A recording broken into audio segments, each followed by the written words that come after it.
Hello guys, हम लोग आ चुके हैं हमारे नए क्वेश्चन के साथ। So the question is common elements. So basically हमें यहाँ तीन एरे दिया है। ठीक है, ए बी और सी, ये आप देख सकते हैं। ठीक है, ए बी और सी हमें करना क्या है, हमें वो एलिमेंट्स को खोजना है जो कि तीनों में प्रेजेंट है। ठीक है, जैसे कि 20 is there in A, 20 is there in B and 20 is there in C as well. ठीक है, फिर 80 is present in A, 80 is present in B, 80 is present in C. ठीक है, और कोई ऐसा एलिमेंट नहीं है जो तीनों में एग्जिस्ट करता हो। ठीक है, तो हम क्या करेंगे, आइए देखते हैं कि ये हमारा ए है, ये हमारा बी है और ये सी है। ठीक है, तो हम एक हैश सेट लेंगे। सेट क्या करता है, यूनिक एलिमेंट्स को स्टोर करता है। ठीक है, तो इसका नाम हम रख लेंगे सेट 1। सेट वन में क्या डालेंगे हम, सेट 1 में पूरा ए को डाल देंगे। ए में जितने भी एलिमेंट्स हैं उसको हम सेट 1 में डाल देंगे। ठीक है, सो मेरा सेट 1 में आ गया।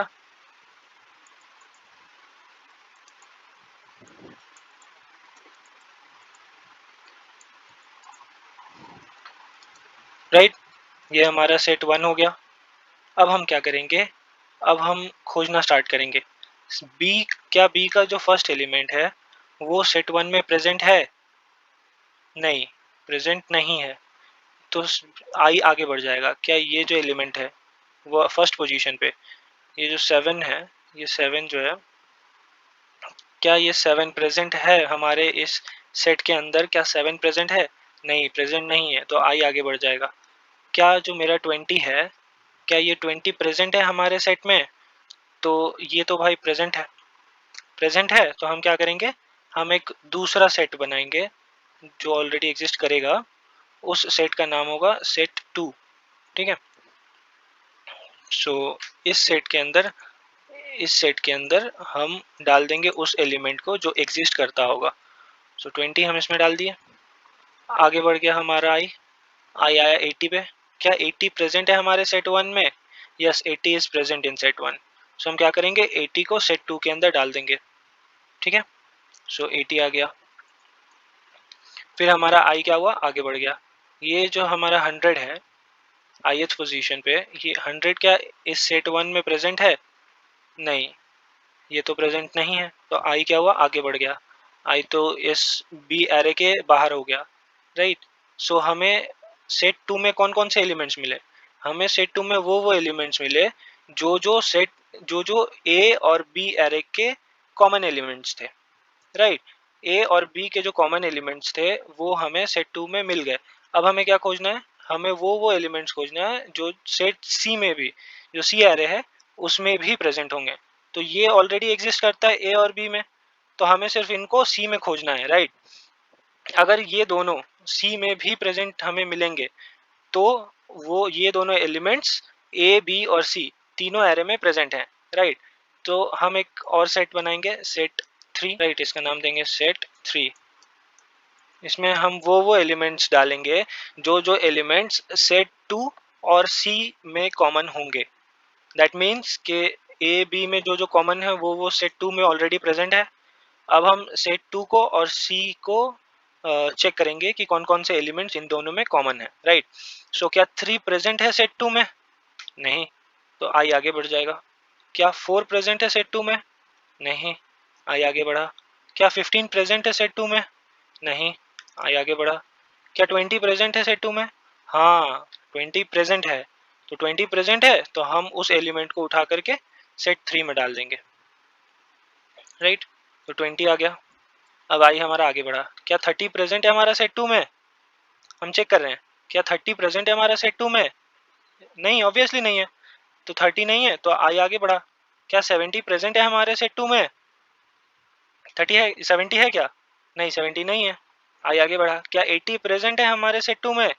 Yes, obviously yes, 80 is there, तो 80 को सेट 3 में ऐड कर दो। 80 हमने डाल दिया सेट 3 में। ओके, अब आई आगे बढ़ा। आई आगे बढ़ा तो हम यहाँ चेक कर रहे हैं, क्या 120 प्रेजेंट है हमारे सेट 2 के अंदर? सेट 2 के अंदर क्या 120 है? नहीं है, तो आई आगे बढ़ जाएगा। आई आ गया जिस एरे के बाहर, इस एरे के बाहर आ गया तो हमारा चेकिंग खत्म हो गया। चेकिंग खत्म हो गया तो हमें सेट 3 में क्या क्या मिला, हमें सेट 3 में वो एलिमेंट्स मिले जो सेट 2 और सी के कॉमन थे, यानी कि 20 और 80। ठीक है, और सेट 2 में कौन कौन से एलिमेंट्स थे, वो एलिमेंट्स थे जो ए और बी के कॉमन थे, यानी कि हमें सेट 3 में वो एलिमेंट्स मिल गए जो जो ए बी और सी एरे के कॉमन एलिमेंट्स थे। राइट, सो यही है हमारा क्वेश्चन। ये ये हमारे एलिमेंट्स मिल गए हैं, इसको अब सिंपली एरे लिस्ट में कन्वर्ट करके यहाँ पे रिटर्न कर देना है। होप आप लोग समझे होंगे इसको। तो आइए डिक्लेयर करते हैं हम hash set of integer. Right, इसका नाम हम देंगे set1। set1 is equal to new hash set. Okay, अब इस सेट के अंदर हम क्या डालेंगे, इस सेट के अंदर हम पूरा का पूरा ए एरे को डाल देंगे। ठीक है, इस सेट 1 के अंदर पूरा का पूरा ए एरे को डाल देंगे। तो set1 डॉट एड आई। यहाँ देखिए, यहाँ हम ए एरे को पूरा, इस एरे को सेट 1 में डाल दे रहे थे, फिर हम बी एरे से कंपेयर करके चेक कर रहे थे कि कौन कौन से एलिमेंट्स प्रेजेंट हैं। राइट, बी एरे के एलिमेंट्स उठा रहे थे और उसको डॉट कंटेंट्स फंक्शन की मदद से हम इसमें चेक कर रहे थे कि क्या वो एलिमेंट प्रेजेंट है। राइट, सो हम ए एरे को पूरा डाल दिए हैं सेट 1 में। फिर और एक हैश सेट डिक्लेयर कर लेते हैं, ये हमारा सेट 2 हो जाएगा। set2 is equal to new hash set, और इसमें हम हर एलिमेंट को उठाएंगे आई इन बी, जो बी एरे के हर एलिमेंट को हम उठाएंगे और चेक करेंगे if set1 dot contains set1 dot contains i, यानी कि वो एलिमेंट सेट 1 में प्रेजेंट है। यहाँ देखिए, यहाँ सेट 1 में जो अगर 20 प्रेजेंट था तभी हम सेट 2 में उस एलिमेंट को पुश कर रहे थे। नहीं, अगर वो एलिमेंट नहीं प्रेजेंट था, like 6 is not there in this set 1। Right, तो 6 प्रेजेंट नहीं है तो हम सिंपली आई को आगे बढ़ा दे रहे थे, मूव कर जा रहे थे। बस हम यहाँ पे भी वही कर रहे हैं कि सेट 1 में प्रेजेंट है, अगर वो प्रेजेंट है तो हम क्या करेंगे, सेट 2 में उसको ऐड कर देंगे, set2 डॉट ऐड आई। ठीक है, अब हमें सेट 2 में वो एलिमेंट मिल गया है जो जो कॉमन है इन दोनों में, ए और बी के कॉमन एलिमेंट्स हमें सेट 2 में मिल गए हैं। सो अब हम हैश सेट 3 बनाएंगे। Set 3 is equal to new hash set. इसमें हम क्या करेंगे, इसमें हम चेक करेंगे elements present in C are there in set 2 और not. Right, if set2 dot contains किसको, आई। फॉर ईच लूप का इस्तेमाल कर रहे हैं हम लोग यहाँ पे। सो सेट 3 में उस एलिमेंट को ऐड कर दो। राइट, जो जो एलिमेंट्स सेट 2 में और बी में कॉमन थे, सॉरी सेट 2 में और सी में कॉमन थे, वो एलिमेंट्स को हम सेट 3 में रख रहे थे। राइट, बस यहाँ पे भी हम वही कर रहे हैं, जो जो एलिमेंट सेट 2 में और सी में कॉमन मिल रहे हैं, सी के हर एलिमेंट को हम उठा रहे हैं और सेट 2 में चेक कर रहे हैं क्या वो एलिमेंट प्रेजेंट है डॉट कंटेन्स, अगर है तो उसको सेट 3 में डाल दीजिए। ओके, अब हम आगे क्या करेंगे, हम सिंपली इस एक एरे लिस्ट बनाएंगे जो हमें रिटर्न करना है ऑफ इंटीजर। ठीक है, आंसर नाम से equals to new array list किसका, सेट 3 का, और उसको रिटर्न कर देंगे। Right, return answer. क्या हमें इसने बोला है कि सॉर्टेड ऑर्डर में होगा, एक बार देख लेते हैं। सॉर्टेड ऑर्डर में मांगा है, सो हमें इस आंसर को सॉर्ट करना होगा। सो कलेक्शंस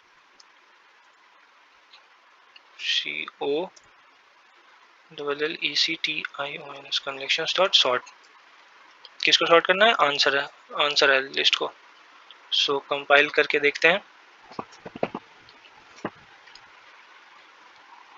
ठीक है, सबमिट करके देखते हैं।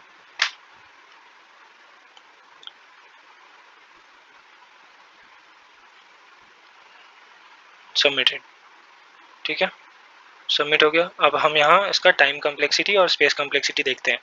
सो यहाँ पर हम O ऑफ n1 ले रहे हैं, फिर और एक n1 ले रहे हैं, सॉरी n2 ले रहे हैं, या n2, फिर हम n3 ले रहे हैं, ठीक है। मतलब ऑलमोस्ट ऑलमोस्ट हमारा स्पेस कम्प्लेक्सिटी हो जाएगा big of n1 plus n2 plus n3, ठीक है। और टाइम कम्प्लेक्सिटी भी same, big of n1 plus n2 plus n3। क्यों? क्योंकि हम सारा एलिमेंट्स पे ट्रैवर्स कर रहे हैं ए का और उसको सेट 1 में डाल रहे हैं, फिर सारा एलिमेंट पे ट्रैवर्स कर रहे हैं बी का और उसको चेक कर रहे हैं, राइट। फिर सारा एलिमेंट पे ट्रैवर्स कर रहे हैं सी का, फिर उसको चेक कर रहे हैं। तो ये हमारा टाइम कम्प्लेक्सिटी हो गया, टाइम कम्प्लेक्सिटी, और ये लगभग हमारा स्पेस कम्प्लेक्सिटी हो गया, राइट। यही पूछा था हमसे। अब हम ये सोचना है हमें कि क्या हम इसको ऑप्टिमाइज कर सकते थे, क्या हम स्पेस कम्प्लेक्सिटी को कम कर सकते थे किसी तरह से, टाइम और स्पेस कम्प्लेक्सिटी क्या कम हो सकता था हमसे। हाँ, हम ट्राई कर सकते हैं। सो हमें दिया है जो तीनों एरे वो एक सॉर्टेड ऑर्डर में है। जब भी सॉर्टेड ऑर्डर में होता है तो हमारे दिमाग में यही आता है कि हम यूज़ कर सकते हैं बाइनरी सर्च, राइट। जब भी जब भी सॉर्टेड है तो हम बाइनरी सर्च के यूज़ करने की कोशिश करते हैं। तो क्या हम यहाँ पे बाइनरी सर्च यूज़ कर सकते हैं? हाँ, कर सकते हैं। हर एलिमेंट को ए का उठाएंगे और उसको हम बाइनरी सर्च के थ्रू बी एरे में ढूंढ सकते हैं, राइट। और फिर उसको अगर वो मिल गया तो फिर उसको हम सी एरे में भी ढूंढेंगे। अगर वो दोनों में प्रेजेंट है यानी कि वो एलिमेंट तीनों में प्रेजेंट है, सो बाइनरी सर्च के थ्रू हम इसको करने की कोशिश करते हैं, राइट। सो इसको कमेंट कर देते हैं, इसको भी कमेंट कर देते हैं और यहाँ बाइनरी सर्च लगाने की कोशिश करते हैं, ठीक है। सो हम क्या कर रहे हैं कि एक एरे लिस्ट बना रहे हैं जिसमें मेरा सारा कॉमन एलिमेंट्स जो है वो प्रेजेंट होगा, ठीक है। Answer is equals to new array list, ठीक है। आंसर बन गया है। अब हम क्या करेंगे, लूपिंग स्टार्ट करेंगे किसमें, for int I is equal to 0, I is less than n1, पहले पहले एरे ले रहे हैं I is plus plus, okay. अब क्या करेंगे, अब हम सर्च करेंगे क्या जो एलिमेंट ith पोजीशन पे है, ठीक है, यानी कि जीरो, जीरोथ एलिमेंट, वो क्या बी एरे में प्रेजेंट है। If binary search of A of I comma B, ठीक है। अगर वो मिल गया हमको तो उसको हम ढूंढेंगे सी में, बाइनरी सर्च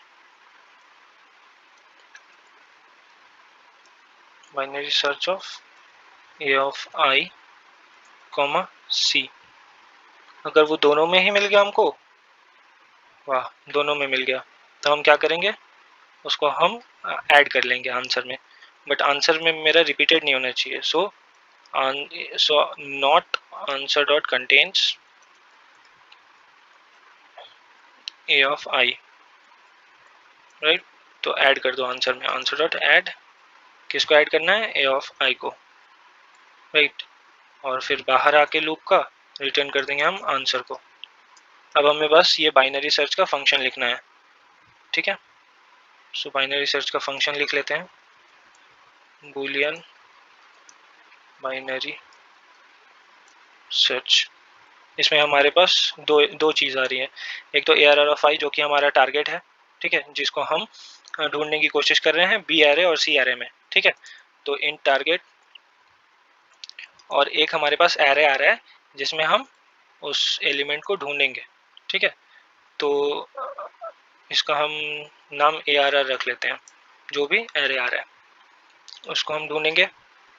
तो बाइनरी सर्च में हम क्या करते हैं, एक हम लो लेते हैं which is at zeroth position, और एक हाई लेते हैं। वो कहाँ होता है, ARR डॉट लेंथ -1 पे, लास्ट एलिमेंट पे, ठीक है। और while loop, while low is less than equal to high.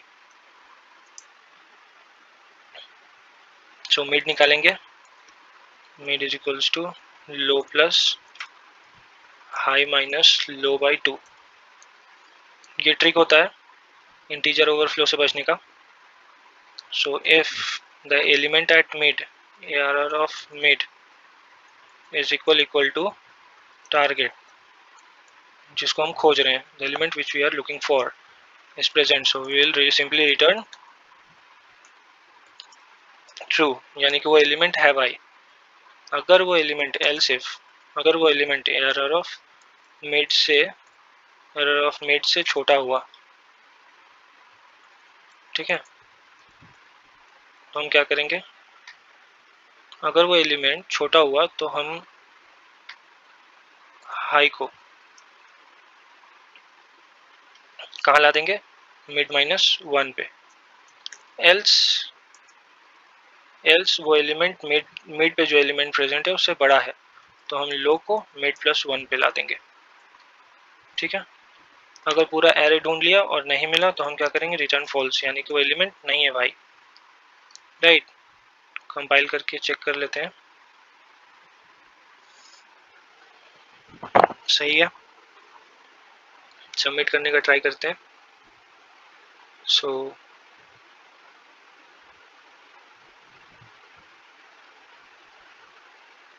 Submitted, सही है। यहाँ पे एक इसका टाइम कम्प्लेक्सिटी और स्पेस कम्प्लेक्सिटी देखते हैं। सो स्पेस कम्प्लेक्सिटी हम सिर्फ ये एरे, आंसर एरे यूज़ कर रहे हैं जो कि हमें रिटर्न करने के लिए बोला गया है, ठीक है, और कोई भी एक्स्ट्रा स्पेस नहीं ले रहे हैं। और हमारा जो स्पेस कम्प्लेक्सिटी देख लिया हमने, और टाइम कम्प्लेक्सिटी जो है, ये एक फॉर लूप चल रहा है जो फर्स्ट एरे ए पे चल रहा है n1 times, right, n1 times चल रहा है, और इसके अंदर हम 2 बार बाइनरी सर्च लगा रहे हैं, ठीक है, log n into log n। सो n1 into log n2 into log n3, ठीक है। इसका ये हो जाएगा टीसी, टीसी क्या होगा इसका, big of n1 into log n2 into log n3। और स्पेस कम्प्लेक्सिटी अगर हम आंसर एरे को छोड़ दें, क्योंकि इसको तो रिटर्न करना ही है, तो एक्स्ट्रा हम कोई भी स्पेस नहीं ले रहे हैं, बिग ऑफ 1, ठीक है। इसको हम और एक तरीके से कर सकते थे, इनबिल्ट बाइनरी सर्च का यूज़ करके। हम लोगों को एक इनबिल्ट बाइनरी सर्च बोल के एक फंक्शन मिलता है, उसके हेल्प से कर सकते थे हम इसको, राइट। तो उसका भी टाइम और स्पेस कम्प्लेक्सिटी सेम ही होता। So that's it, thank you guys.